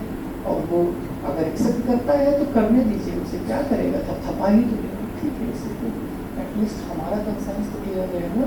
स्पेशली आपकी टीम का कोई सदस्य जैसे अपना सूटकेस उठा के अंदर ले आया है और वो बीच में अचानक से बोला कि सर वो हमें बरेली निकलना है और हमारी टीम एक जगह खाली हो गई है और गाड़ी लेके निकल रही है, आप भी उसके लिए बड़े सिंपैथी रख रहे हैं कि हाँ बेचारा बाद में कैसे जाए। तो अगर वो सूटकेस अंदर ले आया है तो एसएससी के सामने बोलिए कि भैया हमारा इंस्पेक्टर निकल रहा है, ये सूटकेस है, आप इसको सर्च कर लीजिए। या इंडीड अपने ही दूसरे उसी से बोलिए कि भाई एक बार खोल के तो जरा ना थपथपा के दिखा दे, जिससे कि ये सब क्लियर है। इससे आपकी भी मेंटेन रहेगा और एसएससी को भी डर लगेगा कि देखो ये तो डैम ऑनेस्ट टीम है कि अपना खुद ही ऑफर कर रही है हर चीज़। राइट्स पूरी हो गई, सारे नेक्चर्स 112(4), ओके। तो ये सब उसको जो होते हैं एक कई सारे उसके साथ पंचनामा के साथ नेक्चर्स होते हैं, उसका जिक्र भी होता है पंचनामा में। मेटल का होता है, ऑर्नामेंट का होता है, कैश का होता है। हाँ, कैश को क्या करें ये भी एक चीज़ छूट रही है। सपोज आपका कैश मिलना स्टार्ट हो गया तो सबसे पहले तो आपको कंट्रोल रूम को ज़रूर बता दीजिए, है ना, क्योंकि अदरवाइज आपने अगर कैश मिल रहा है और नहीं बताया तो सस्पिशन, क्योंकि हम बाई नेचर हम सस्पिशियस हैं, हमारा डिपार्टमेंट ही समहाउ उसका बेस सस्पिशन है, क्योंकि हमें डे 1 से पढ़ाया जाता है एसएससी के ऊपर भरोसा नहीं करना है, उसकी बुक्स दो बार चेक करना है। तो क्या होता है ना, सस्पिशन हमारे उसमें पर्कुलेट कर जाता है हमारी आदतों में। हम तो 18(3) को भी स्क्रूटनी स्टार्ट कर देते हैं, जो कि इंटीमेशन होता है ना। आई थिंक आप सबने ही 18(3) कभी दिया होगा, 18(2) में भी स्टार्ट कर देते हैं the intimation for property purchase. तो हम अपनी वो स्क्रूटनी लाइफ लॉन्ग अपने साथ कैरी करते हैं। लाइक अब थोड़ा सा स्क्रूटनी वाला कम हुआ है, नहीं पहले बहुत बड़ा वो हुआ करता था, स्क्रूटनी सीजन चला करते थे कि भाई ये महीने में सारे स्क्रूटनी खत्म होनी है और एनीवे अभी भी होता है, लेकिन अब केसेस के चलते उसका उतना इम्पैक्ट नहीं है, लाइनें नहीं लगती हैं, एसएससी बरामदे में नहीं भरे रहते हैं, those good times gone। सो ये जो हमारा बिहेवियर प्रॉब्लम है ये कहीं ना कहीं यहाँ भी आ जाता है कि कैश अगर मिल गया और हम रिपोर्ट नहीं किए तो बोलेंगे क्या एक्चुअली द ईओ इज बोना FIDE, why he has not reported when the cash is apparently more than 50 lakhs। बोल दीजिए कैश मिल रहा है, we are in process of गड्डी गिन के रख रहे हैं साइड में, अप्रॉक्स बता देंगे आपको, लेकिन अभी इंडिविजुअल नोट लेकर गिनना नहीं चालू की है। तो गड्डियां इन जनरल 100 में ही होती हैं, गड्डी गिनिए और एक आध लाख कम बताइए, बिकॉज अगर लास्ट में आपने पहले ज़्यादा बता दिया और बाद में कम बताया तो फिर से वही सस्पिशन पार्ट 2। इससे बेटर है बाद में आप बढ़ाएंगे तो एक प्रसन्नता वाली फीलिंग सब जगह होगी कि भाई हाँ कैश बढ़ रहा है, पहले 50 लाख था, फिर बढ़ के 60 हुआ, फिर 70 हो गया, अच्छा 80 हो गया, तो एवरीवन बी वेरी हैप्पी कि हाँ बढ़ रहा है। तो अपना हल्के फुल्के गन गिना के उसके बाद असिस्टेंस मांगिए और एसएससी को भी कई बार ही वुड रियली से कि एक्चुअली हमें कम से कम लाख की जरूरत है, उस केस में दे दीजिए।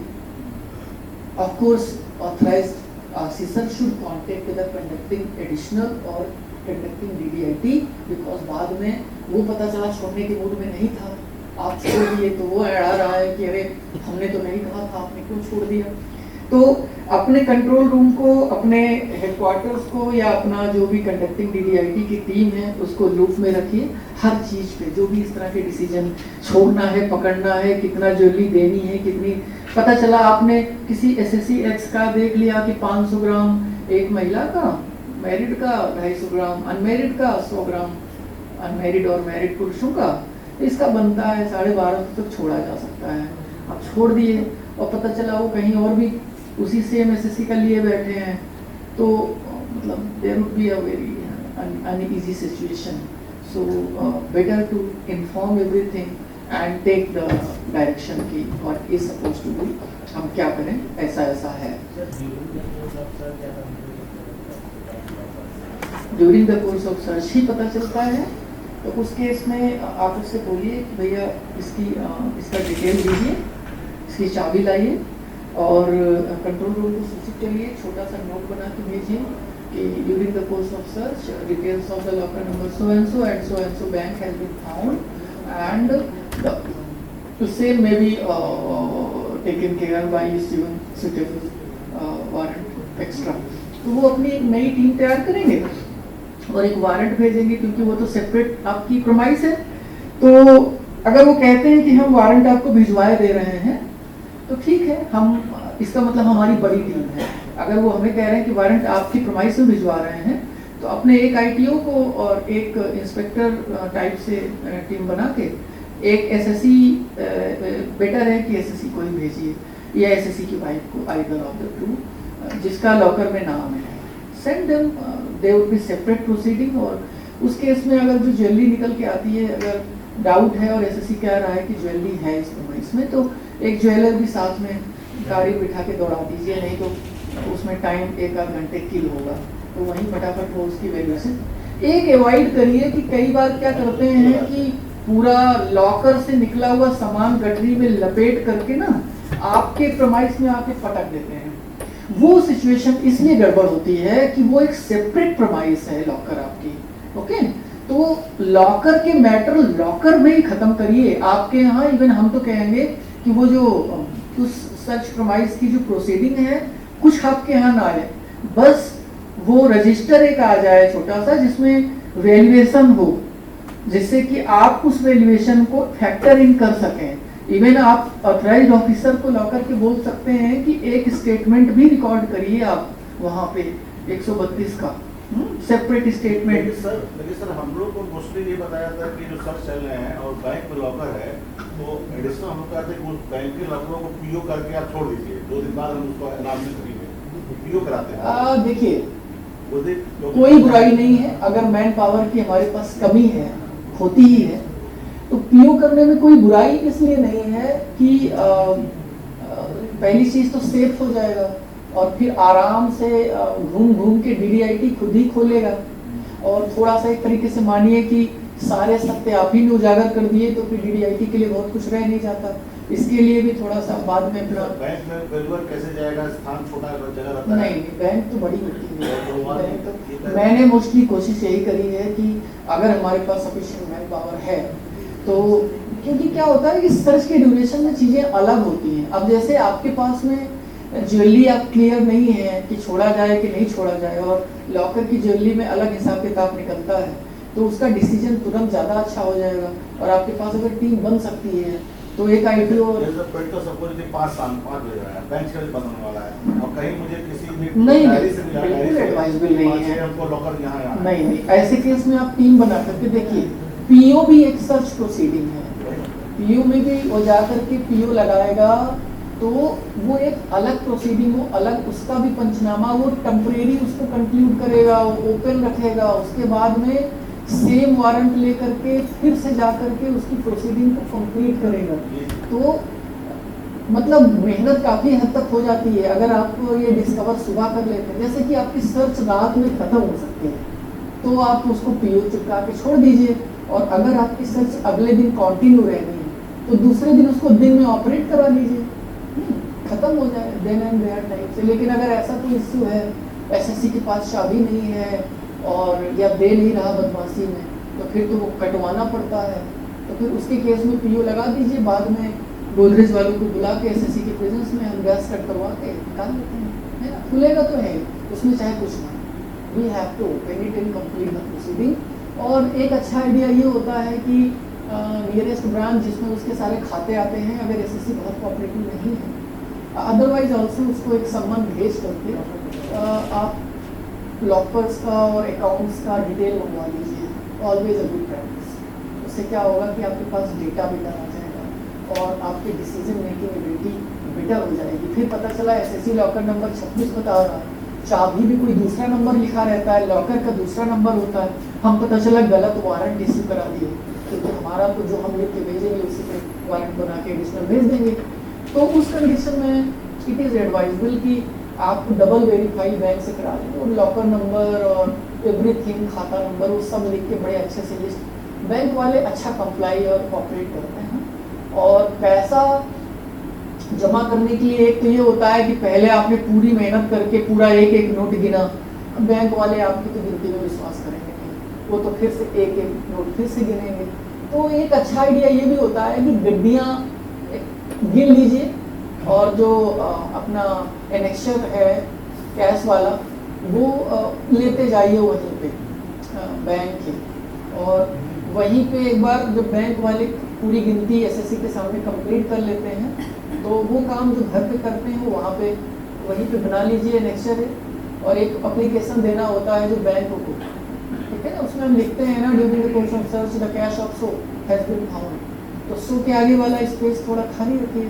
और एक बार जब फाइनल गिनती हो जाती है इसमें आपका कई बार 4 से 5 से 6 घंटे बचे, पूरी गिनती एक एक नोट की पहले आप किए फिर बैंक किया, तो ultimately SSC is there and rough idea is always there ना, नोट तो गिन ही चुके हैं तो क्या ही फर्क पड़ता है। सर ह्यूज अगर अमाउंट मिलता है तो इस एडिशनल हम लोग करते हैं बैंक के एम्प्लॉय को से रिवाइज करवा देते हैं। बिल्कुल, बैंक एम्प्लॉय अगर मशीन के साथ आ जाता है, लेकिन कई बार आपको बैंक एम्प्लॉय नहीं भी आएगा, तो I am telling in that eventually आपका सजेशन बिल्कुल ठीक है, वो भी आ जाए तो अच्छा है। सो अगर कोई क्वेश्चन ना हो तो मैं थोड़ा सा बेनामी में 2-4 लाइनें बोलूँगा, बिकॉज मैं आप लोगों का टाइम बहुत ही वेस्ट करूँगा। और अगर इससे रिलेटेड कोई प्रैक्टिकल एस्पेक्ट आपके मन में आ रहा है प्लीज़।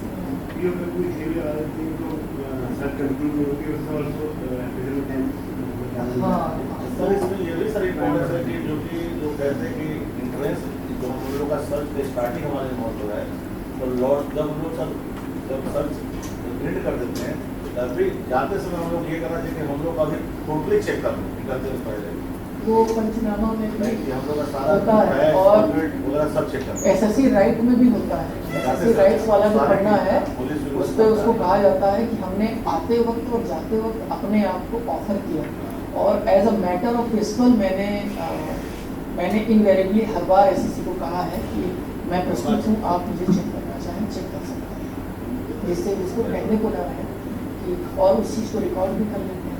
एक कॉन्सेप्ट होता है रनिंग पंचनामा, इसको थोड़ा ध्यान से समझ लीजिए क्योंकि हमारे लखनऊ के लिए बहुत कॉन्सेप्ट एलियन टाइप का है। We are not very pro to make the running panchnama. बहुत सारी ऐसी घटनाएं होती हैं जो कि पंचनामा तो एक स्टैंडर्ड फॉर्मेट है, उसमें आप कुछ चेंज कर नहीं सकते, वो वही भरना होता है। So running panchnama is something which is having no structure, it is totally your pen and your paper. कुछ भी ऐसा हो रहा है जैसे कि एसएससी बीमार पड़ा और उसको हॉस्पिटल ले जाया जा रहा है, just make a running panchnaमा that during course of action SSC complaint of pain at his right left chest, and immediately the assistance of doctor saw, doctor came and doctor after checking he advised to take so and so or advised to take to the hospital, and accordingly the SSC is being taken to the hospital. ये running पंचनामा हो गया, नीचे SSC AO W1 W2 it become a part of the file, जो एक पतली सी file आप control room को देते हैं, हमेशा के लिए आपने अपने आप को सेफगार्ड कर लिया। ये नहीं कोई कह सकता है कि वो चिल्लाता रहा चेस्ट पेन से और आपने कुछ नहीं किया, आपने किया ना, आपने इमीडिएटली उस चीज़ को। ऐसे ही अगर एक प्रोमाइस से एसएससी दूसरी प्रोमाइस में आप क्वेश्चनिंग के लिए ले रहे हैं और वो पहली वाली प्रोमाइस कंक्लूडेड नहीं है, जैसे कि उसके घर से उसकी ऑफिस लिए जा रहे हैं, घर में एक रनिंग पंचनामा एक लाइन का बना लीजिए कि फॉर द क्या कहते हैं statement of certain question the SSC mister so and so is being taken to his office at so and so at this time. तो एसएससी बैठा, उसके साथ एक इंस्पेक्टर बैठा, एक कांस्टेबल बैठा, और जा करके हैंड ओवर वहाँ के ऑथराइज ऑफिसर को करके आ गए। ठीक है, वहाँ पे उन्होंने रिकॉर्ड किया कि एसएससी इस प्रमाइस से लाया गया, क्योंकि छोटी छोटी चीज़ें हैं लेकिन बाद में बड़े इश्यू बनते हैं। तो running panchnama is something which all of you should try, because हम अदरवाइज हमारा जो मैनुअल है और जो हमारे पेपर्स होते हैं वो रिस्ट्रिक्टेड हैं, उतने ही होते हैं, ना एक ज़्यादा ना एक कम। तो ये हमें थोड़ी फ्लेक्सिबिलिटी प्रोवाइड करता है। ये जो वैल्यूअर होता है इसकी हरकतों पे नज़र रखें, इसकी हरकतों पे नज़र रखें, क्योंकि वैल्यूअर कई बार आपकी जो ओरिजिनल ज्वेलरी होता है उसको डुप्लीकेट बता देता है। एसएससी के साथ उसकी सेटिंग हो जाती है कहीं खूब जेब कोने में, और बाद में डुप्लीकेट बना करके वो अपना बाद में उससे उसका प्रीमियम ले लेता है। तो जो वैल्यूअर होना चाहिए वो ट्रस्टेड होना चाहिए, और आपका उसके ऊपर अटमोस्ट एक फियर होना चाहिए। उसको पता होना चाहिए कि अगर उसने कुछ भी गड़बड़ किया तो आप उसको आइडेंटिफाई कर सकते हैं। आप कर पाए ना कर पाए अलग की बात है, लेकिन एटलीस्ट आपका इम्प्रेशन तो ऐसा होना चाहिए। वैल्यूअर गड़बड़ बहुत करते हैं। ये सर ये बात सही है। वैल्यूअर सब जैसा 24 घंटे ये सब हुआ है सर सुल्तानपुर सर्वे में जो वैल्यूअर आया था सर, वो क्या है कि जो बोर्ड उसने क्या है कि इसमें 60% ही बोर्ड प्योर है, बाकी ये है। फिर बाद में दूसरे से फिर 20% करते हैं। वहाँ पे हम लोग को कुछ नापने वाला मशीन जो भी करते हैं सर, उसमें मतलब मात्रा जो था बोर्ड का बहुत कम बता रहे थे सर, 40% है 60% है। बाद में दूसरे से कराया गया तो उसमें 80% बोर्ड था प्योर।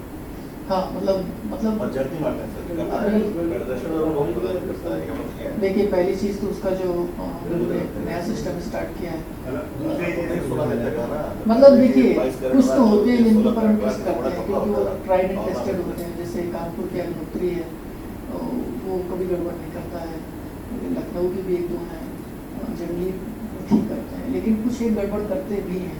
तो आप ऐसे में कोई ऐसी बड़ी बात नहीं है, उसको आप ब्रेक कर सकते हैं या उसको बोल सकते हैं कि बचा हुआ काम कल करेंगे, अभी रहने देते हैं, अभी तो और भी आने वाला है वापस से, ऐसे बोल के आप ऑल्टरनेट को बुला के एटलीस्ट एक दो सेम आइटम डबल वेरीफाई करा लीजिए। तो हो सकता है अगर ठीक है, अगर उसने भी डुप्लीकेट दूसरे वाले ने बता दिया तो ठीक है, अदरवाइज फिर तो बनता है, केस बनता है। और ऐसे केसेस में मैं मानता हूँ कि को डिस्क्वालीफाई हमेशा क्लियर होना चाहिए, है ना।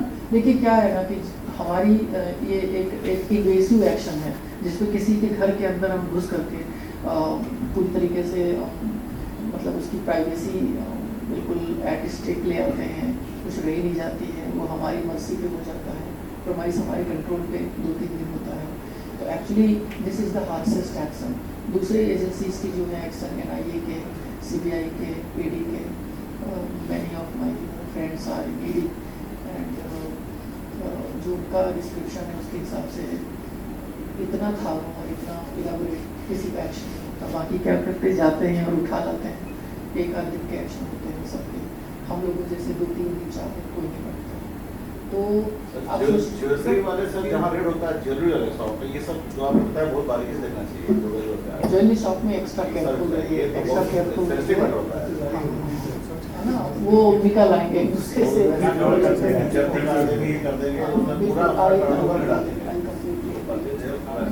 इसके अलावा अपना जो एक्सपर्ट है आपका सर, हाँ प्लीज पूछिए। जैसे एक सर्वे में हम लोग गए थे जिसके प्रीमाइसेस था सर, उसमें उसी प्रीमाइसेस में दूसरी कंपनी भी चल रही थी, सेक्शन 8 की लिंक थी उसके सर। तो वो कह रहा था कि सर आप इस ऑफिस में नहीं कर सकते, आपका ऑथराइजेशन नहीं है। नहीं, क्यों? अगर एक भी कंपनी उस प्रीमाइस में रजिस्टर्ड है या उस प्रीमाइस में नहीं सर, ऑफिस उसका पुणे में था सर, मतलब पर उसका ऑफिस यहाँ से चल रहा था। नहीं, ऑफिस चल रहा था। ऑफिस कैसे चल रहा था? हाउ यू वर श्योर कि उसके पेपर्स, एक भी पेपर थे उस ऑफिस में? पेपर्स थे, आदमी थे सर, तो बिल्कुल पर्याप्त है। उसने बिजनेस प्रीमाइस भी हम लेते हैं ना, अगर उसके एक भी पन्ना वहाँ पे है तो वो बिजनेस प्रीमाइस हुआ, जरूरी नहीं रजिस्टर्ड हो। No, we can not deny. Sir ये भी लॉ है सर कि अगर प्रीमाइसेस अगर सेकंड चल रहा है और हमें जानकारी नहीं है तो जो सब कंडक्ट कर रहे हैं इसमें तो जो भी इवेंट करके न्यू वारंट हम जारी कराएंगे। बिल्कुल कराना पड़ेगा। आप एक जगह पे जाते हैं, नया घर मिलता है, वहाँ पे कोई प्रोविजन का एक पन्ना पड़ा हुआ मिलता है, उससे एड्रेस मिल जाता है, फोटो खींच के भेजिए।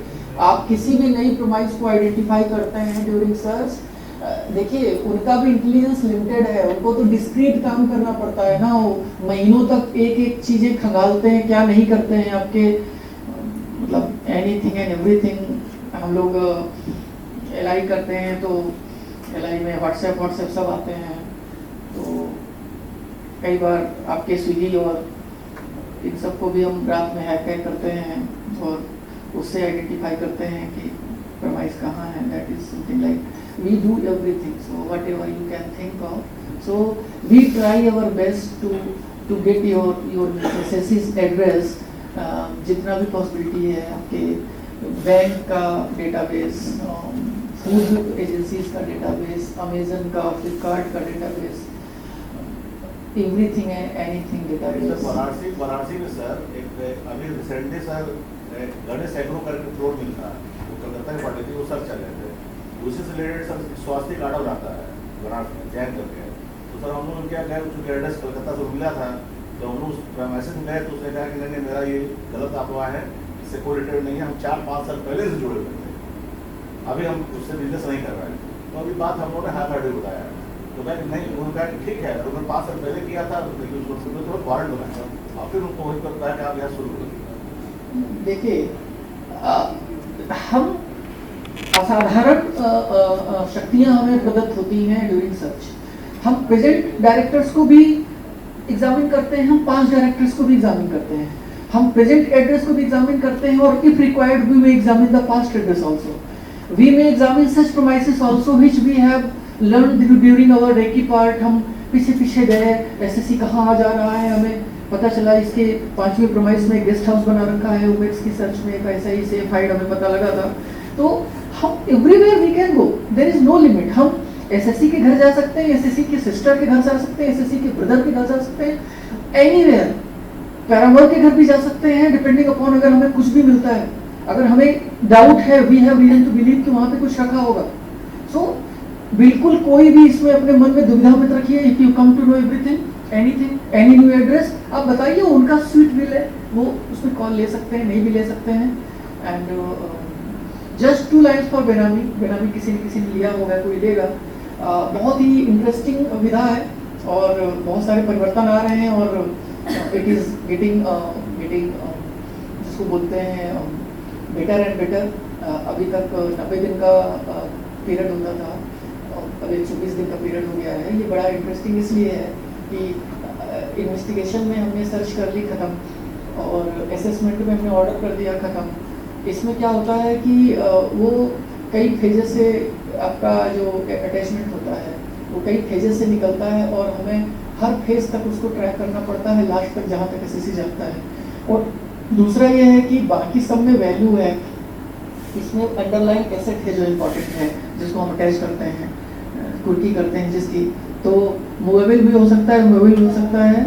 अब इसमें यह है कि अगर वो एसेट निकल गया हमारे एक्शन लेने से पहले, तो असेसमेंट में तब भी उसकी वैल्यू पे हम असेस कर सकते हैं, but this is not assessment thing, it is totally different. इसमें अंडरलाइन जो एसेट होता है आपका, जैसे कि कोई खेत है, तो वो खेत रहते रहते हमें उसको अटैच करना है।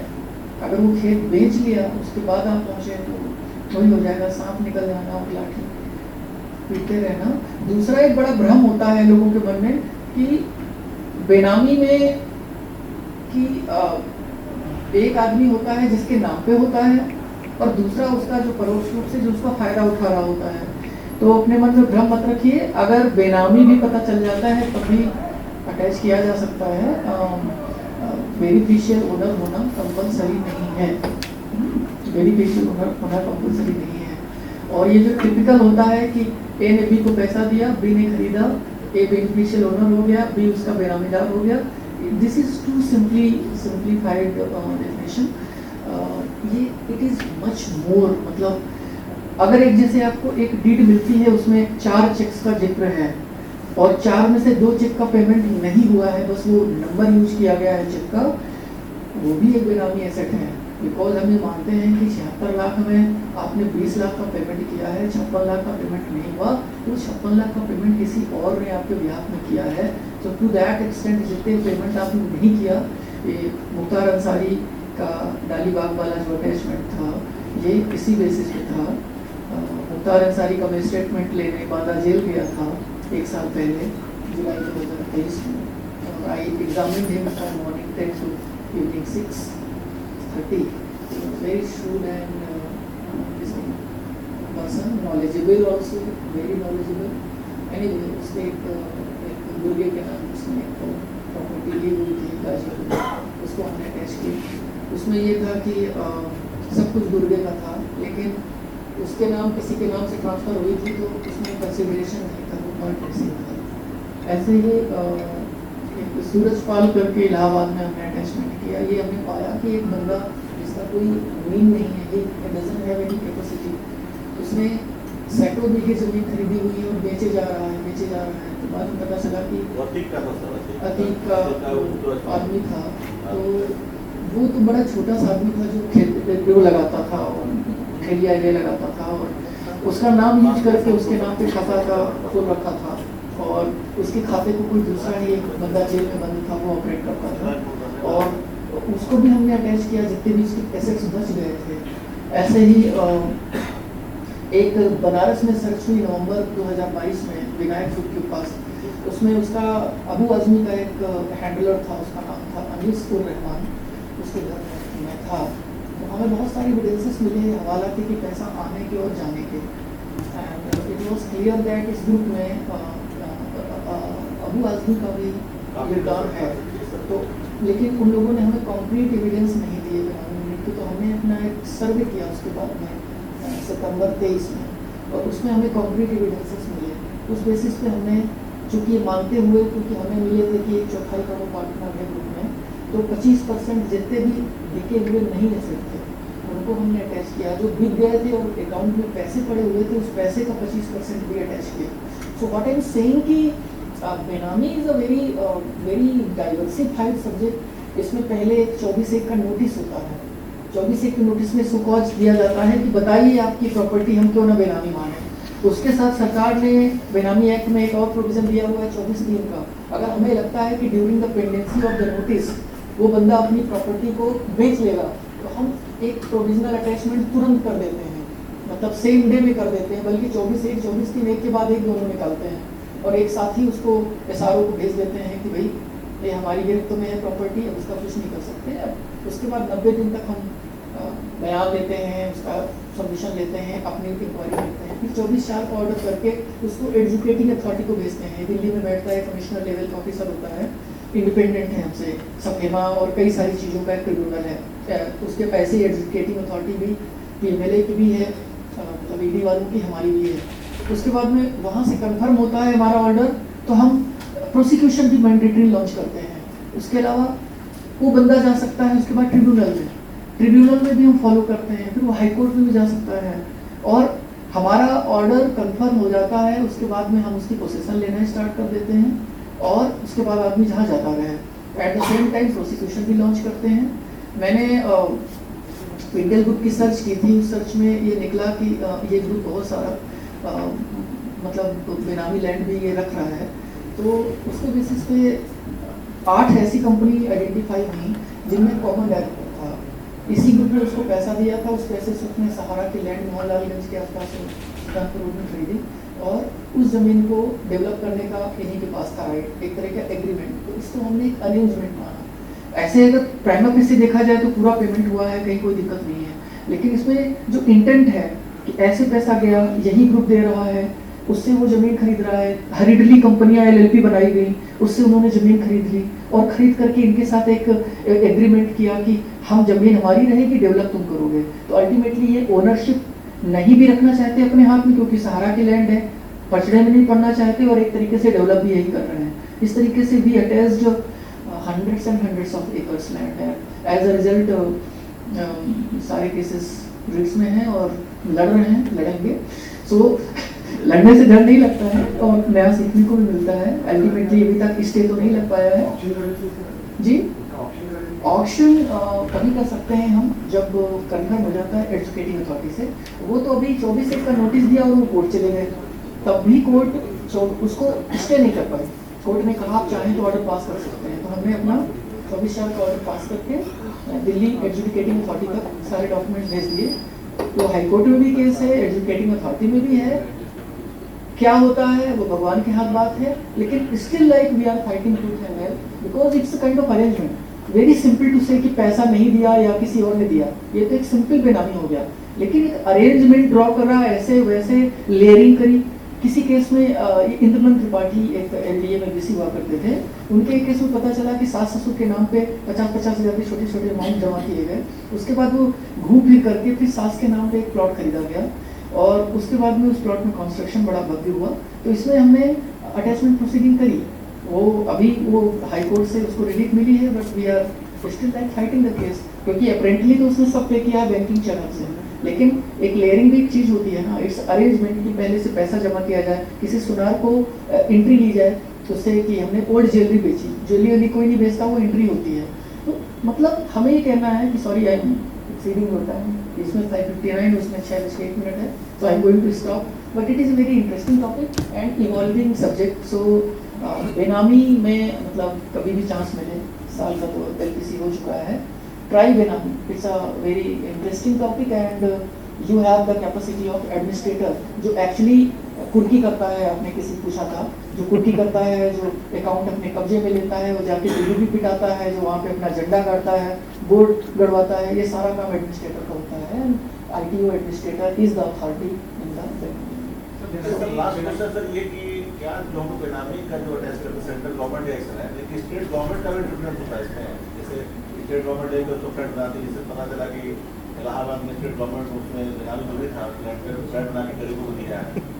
देखिए हमारा जो इंस्टीट्यूट है वो सुप्रीम है, जब एक सेंटर और स्टेट लेजिस्लेशन के बीच में कोई एक उसकी स्थिति आती है तो सेंट्रल लेजिस्लेशन प्रिवेल्स, नंबर 1। दूसरा है जो स्टेट गवर्नमेंट फ्लैट बना के गरीबों को दे रही है, ये सिर्फ एक कैबिनेट मीटिंग के नोट्स होते हैं, they are not authorized, they should plead themselves a party, fight the case, और जब उनके फेवर में केस हो जाए तो उनकी ओनरशिप है तभी they should do, if they are doing that is grossly wrong. I mean हमारा फर्स्ट राइट होता है। बेनामी एक्ट में unfortunately we can not, but what we did, हमने रेफरेंस दिया इन्वेस्टिगेशन को, पूरा सेट नोट बना के दिया, मतलब पूरी कहानी लिख दी और उनसे रिक्वेस्ट किया कि आप इसमें आइडेंटिफाई करके एसेस में दीजिए। तो they did the not one survey, एक वर्मा वाला सर्वे भी हमारे रेफरेंस पे हुआ और बनारस वाली भी जो विनायक की कार्रवाई हुई वो भी हमारे रेफरेंस पे हुई। तो वो बेनामी के पूरी तरीके से सर्वे थे, सर्च थे, वो विंग की तरफ से कराए गए और उनका पर्पस सिर्फ और सिर्फ बेनामी का था, लेकिन उसमें मच मोर निकला, उसमें विंग के लिए भी बहुत सारा मटेरियल निकला है। नहीं देखो, रेफरेंस देना कमीशन नाम की चिड़िया होती है ना, so we did commission to the DDIT to Lucknow requesting that these are the fact of the case, मतलब 30-40 पेज का, और चूंकि अभी तक हमारे एसेट आइडेंटिफाइड नहीं है और we tried everything but there are no, so kindly do the needful by identifying assets. हमने ये नहीं बोला कि तुम जाके सर्वे करो, सर्च करो, उसके बेसिस पे उन्होंने अपना सेट नोट बना लिया एंड दे डिड द सर्वे।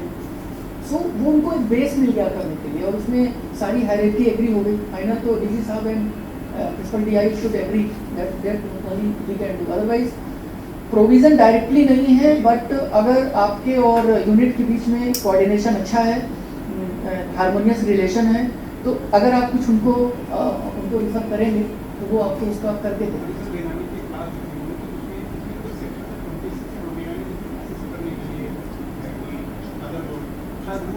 देखिए एक सेक्शन 20 होता है, पहले तो 19 है जो सम्मान होता है ना, यहाँ पे सेक्शन 19 होता है और कॉलिंग इन्फॉर्मेशन सेक्शन 21 होता है और बीच में एक दबा हुआ है सेक्शन 20। सेक्शन 20 में दुनिया की किसी भी अथॉरिटी की हम असिस्टेंस ले सकते हैं। अब जैसे मुख्तार अंसारी, अतीक अहमद, इन सबको नोटिस रिसीव करानी होती थी तो हम लोग पुलिस वालों को, SP को भेजते थे कि जाकर के इसको चस्पा कराइए, उनको हाथ में रिसीव कराइए, जो कराइए इनको जाके रिसीव कराइए, और ये हर महीने हर 15 दिन में कोई ना कोई नोटिस जाती ही रहती है। तो we seek assistance by virtue of section 20 section में हम किसी भी अथॉरिटी का असिस्टेंस सीख सकते हैं। मतलब इनवेरिएबली हमने लिया भी है, बहुत हेल्प ली है, हमने पुलिस की हेल्प ली है, हमने लोगों को उठवाने में हेल्प ली है। समन्स में ये भी तो पावर है ना कि उनकी जो काम हम नहीं कर सकते वो करके देंगे। हम स्टेटमेंट नहीं ले पा रहे हैं, उनको इंश्योर करना होगा कि हमें स्टेटमेंट के लिए। Ganesh Datt Mishra was the gang member of Mukhtar Ansari, उसको पकड़ करके पुलिस वाले लेकर के लखनऊ आए थे और स्टेटमेंट यहाँ पे हमारा 2-3 दिन चला था। सो पावर सब है, सब कुछ इन बुक्स में है, इनको बस रियलाइज करने की ज़रूरत है और अपने आप को अपने कॉन्फिडेंस लेवल को हाई रखने की ज़रूरत है ना। कौन सा एक रामायण की चौपाई है, सब सुख है जग माही, कर्महीन नर पावत नाही। सो सब कुछ यहीं पे है, बस कर्महीन नर उसको नहीं अचीव कर पाते, जो कर्मशील होते हैं वो अचीव कर पाते हैं। Thank you. Thank you sir. जब क्लास में टीचर आया करते थे वो बिना किताब के और बिना लिखने के लिए कहते थे, बच्चे बहुत खुश होते थे। हमें लगता आज जितना पीपीटी या किताबों से पढ़ाया जाता है उससे ज़्यादा सर ने सिखाया है। हम इसी बीच से आप लोगों की तरफ से एक धन्यवाद के लिए मनोज जी को बुलाते हैं और क्या किस तरह से सर ने सिखाया उसका थोड़ा सा दोस्त थैंक यू के रूप में। कोई क्वेश्चन हो किसी का इसके पहले? सर कल मैं थैंक यू आज इसलिए बुलवा रहा हूँ, हमें कहीं बातों में लगा कल आप नहीं आ रहे। मेरी इलेक्शन एक्सपेडिचर हाँ, इसलिए हमें कल कहीं में बातचीत में लगा था कल सर नहीं आ रहे, इसलिए मैंने बुला लिया। लेकिन मैं सर को दोबारा एक बार फिर बुलाना चाहूँगा कि हमको भी ऐसे अच्छा लगता है कि आदमी एक्सपीरियंस से लोगों को सिखा सके। हमें लगा कि आप लोगों ने आज अच्छे से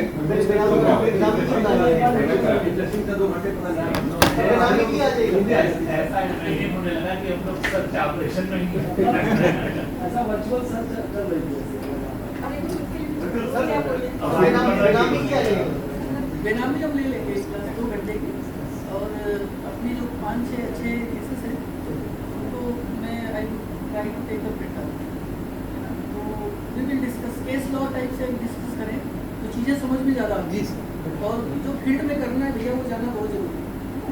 ये टेक्निकल चीज़ें मिस होती हैं तो उसके इश्यूज बनते हैं, जितना हम लोग सीखेंगे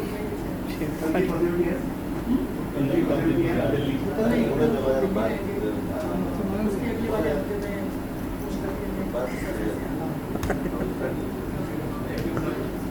शायद थैंक्स की बहुत जरूरत नहीं, क्योंकि आपको रिस्पॉन्स से पता चली गया कि कितना एक्टिवली उन्होंने इसमें पार्टिसिपेट किया। और सर पर्सनल थैंक्स इसलिए भी करना चाहता हूँ कि मैंने कभी किसी तरह से पार्टिसिपेट नहीं कर पाया, सम पर्सनल रीजन और एडमिनिस्ट्रेटिव रीजन। तो सर आज जैसा आपने बताया तो हम लोग विजुलाइज कर रहे थे कि हम लोग ही एक्टिव सर्च कर रहे हैं, ये बहुत ही कम ट्रेनिंग में मैंने महसूस किया। आपने सर जिस तरह बताया सर, और बाकी बहुत सारी बारीकियाँ जो कि एक्ट में नहीं लिखी नहीं है और कुछ प्रैक्टिकल एस्पेक्ट्स भी कि कैसे हैंडल करना है चीज़ों को, लाइव लोकेशन पे गए और जो रियल टाइम सिचुएशन होती है उनको कैसे हैंडल करना है। सर इसको जैसे आपने बताया उसके लिए मैं रेटिंग की तरफ से आपको धन्यवाद।